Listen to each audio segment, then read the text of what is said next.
उस रात मैं अपनी काली कैमरा बैग की बेल्ट कसते हुए सोच रहा था, परफेक्ट चीज वो नहीं जो चोरी हो, परफेक्ट वो है जिसे कोई पकड़ ना सके। मैं अर्जुन हूं, पेशे से फोटोग्राफर। लोगों की शादियां, शहर की उजली गलियां और उन जिंदगियों की झलकियां जो कैमरे के पीछे छुपी रहती हैं, यही मेरा काम रहा। पर कुछ कहानियां कैमरे से ज्यादा आंखों की जरूरत होती है। कुछ रातों में मैं बस शौकिया जासूस बन जाता। शहर की खामोशी में शटर की आवाज के साथ मैं सच को कैद करने की कोशिश करता। तभी मिलिंद आया, पुराना दोस्त, अब छोटा सा गुनाहगार और बड़ी सी उम्मीद का मालिक। एक बार का काम है, उसने कहा। कपूर परिवार के पास कुछ ऐसा है जो बेचकर मैं साफ सुथरा हो जाऊंगा। उसकी आंखों में लालच नहीं, एक तरह का भय भी लालच था। उसने मुझे कहानी बताई। कपूर एस्टेट की पुरानी तिजोरी में एक दस्तावेज है। वह दस्तावेज सिर्फ कागज नहीं, एक बंद दरवाजा खोलने वाला नक्शा है। मैं नहीं झुकता आसानी से, पर कहानी में जो रंग और शटर की क्लिक सी फुहार थी, उसने मेरी आदत जगा दी। हमने टीम बनाई। निखिल, तकनीक, समीरा, रिसर्च और मैं, आंख और योजनाकार।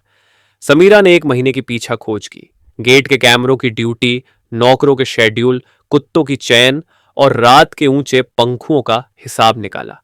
निखिल ने सिग्नल जेमिंग का छोटा सा डिवाइस तैयार किया। मिलिंद ने अंदर स्पार्क भेजे, पुराने रिश्तों का हिसाब। सब कुछ योजनाबद्ध हुआ। हर सीढ़ी, हर कुंडी हमारे अभ्यास की तरह दोहराई गई। हमने कई बार रात में एस्टेट के बाहर रिहर्सल किया, पर किसी भी कहानी का ट्विस्ट हमेशा इंसान की कमजोरी से आता है। असल रात आई जब आकाश भारी था और हवा में नीली चादर टंगी थी। हम काली वेशभूषा में, चेहरे ढके और दिलों में गुमान लेकर एस्टेट में घुसे। तहखाने की ठंडी ईंटों पर हमारी सांसें धुंधली रेखाएं छोड़ रही थीं। तिजोरी कमरा वैसा ही मिला जैसा नक्शे पर दिखा था। लोहे की मोटी दरवाजी, उसकी जंग लगी हंसी और बीच में रखी पुरानी लकड़ी की फॉइल। मिलिंद ने दस्तावेज निकालते हुए हल्की सी सांस ली। संसार भर की उम्मीदें उस मोहर में टिकी थीं। तभी सन्नाटा टूट गया। सीढ़ियों के ऊपर से तेज कदमों की आवाज आई। हमने झटका खाया, पर कदम रुकते नहीं। कौन हो? एक कठोर आवाज ने कहा। और फिर रोशनी की एक पतली क्रेडी ने कमरे को काटा। इंस्पेक्टर नयना भट्ट थी। उसने चश्मे पर कील सी ठोकी हुई निगाहों से हमें देखा, न तो चिल्लाई, न कोई नाटक किया। बस उसने दस्तावेज उठाया और उसे धीमे से पढ़ना शुरू कर दिया। नयना का चेहरा पुरानी किसी कहानी की तरह था, अनुभव में कसा हुआ, पर इंसानियत से भरा। यह सिर्फ संपत्ति का कागज नहीं, उसने कहा, यह पुराने समझौतों, चुप्पियों और मौत के बीच का पुल है। उसकी आवाज इतनी सामान्य थी कि मिलिंद का चेहरा सफेद पड़ गया। हमने सोचा कि जैसे पुलिस पकड़ेगी, पर नयना ने हथकड़ी नहीं पहनी, न ही हम पर गोली चलाई।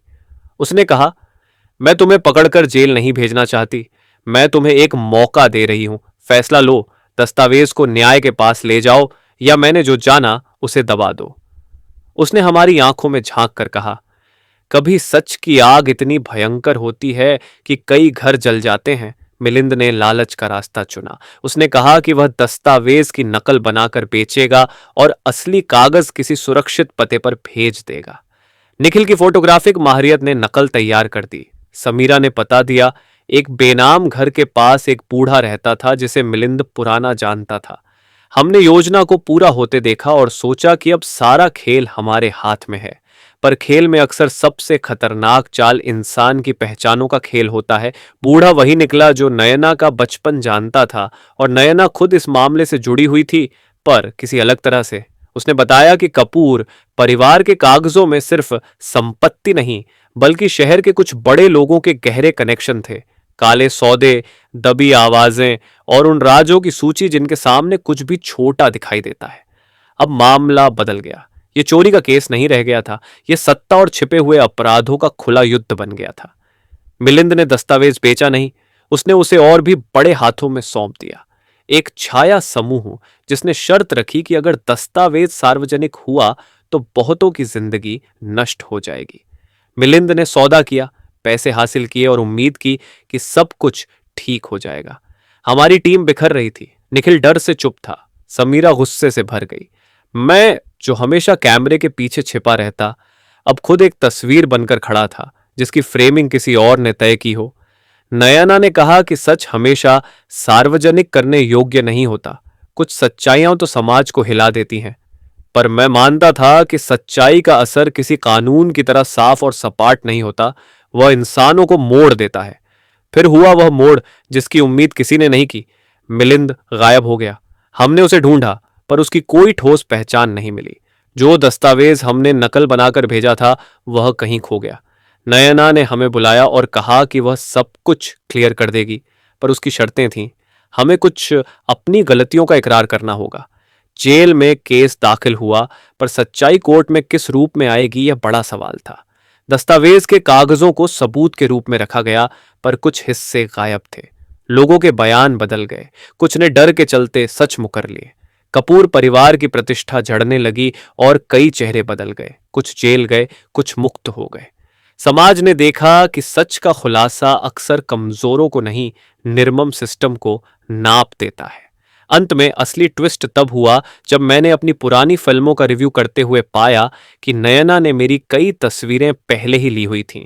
रातों की उन फोटो में मेरी परछाइयों का पैटर्न था। नयना ने कहा कि वह मुझको आई साउजेंड यू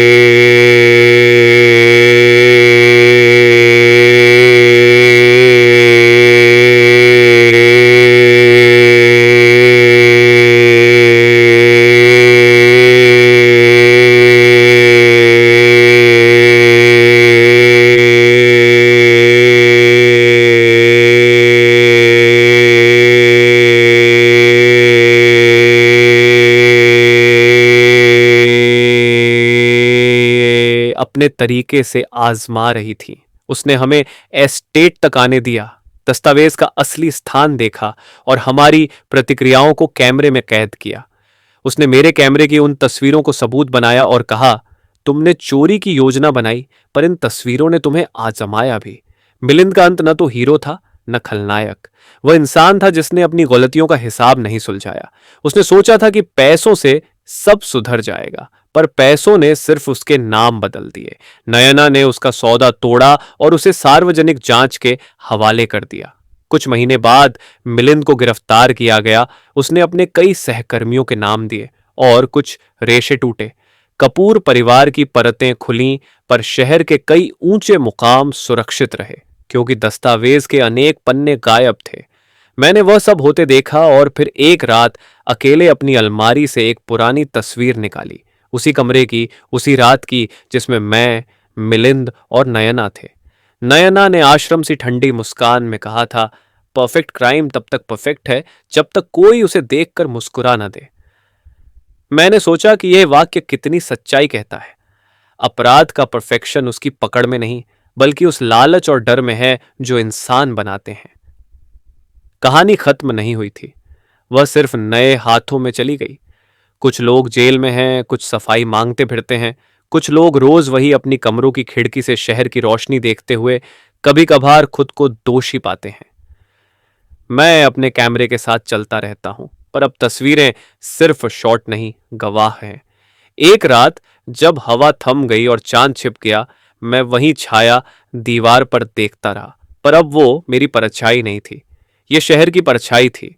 उसे धारण किए हुए वे लोग जो सच को मोड़कर अपनी जिंदगी बचाना चाहते थे। मैंने कैमरा उठाया, शटर दबाया और एक और तस्वीर ली। इस बार मैंने तय किया कि मैं उसे कभी बेचूंगा ना, न ही छुपाऊंगा। मैं उसे कहीं रख दूंगा जहां भविष्य के किसी प्रश्नकर्ता की चाल उसकी परतें खोल सके।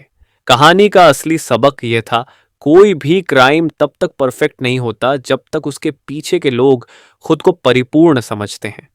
इंसान की मजबूरी, लालच और बचने की चेष्टा ही उसे परफेक्ट बनाती है, और फिर वही लोग अपनी बनाई हुई परफेक्शन की वजह से गिरते हैं। शहर जीता, हमने भी जीता, पर किसने क्या खोया यह अलग बात है। मैं फिर भी रातों में चलता हूं, कैमरा संग, और कभी कभी जब दीवारों पर छायाएं लंबी होती हैं, मैं मुस्कुराकर कहता हूं, परफेक्ट क्राइम?